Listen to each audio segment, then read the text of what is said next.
May gusto lang sana akong tanungin.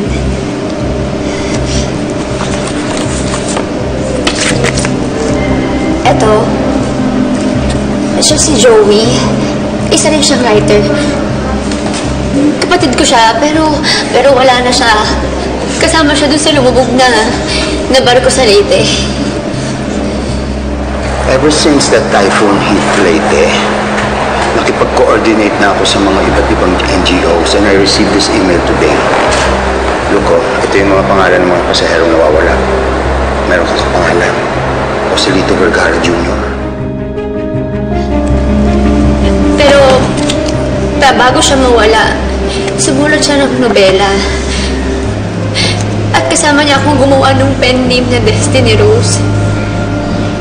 Hindi ko po kasi makakalimutan yun kasi isa po yun sa alaala na importante sa akin. Kasi nabuo po yung Destiny Rose dahil sa pagmamahala namin dalawa. Kaya gusto ko pong malaman kung bakit ikaw si Destiny Rose. Alam niyo po ba kung gaano kahalaga para sa kapatid ko ang pangalang Destiny Rose tapos ikaw ang gumagamit? Miss. Kasi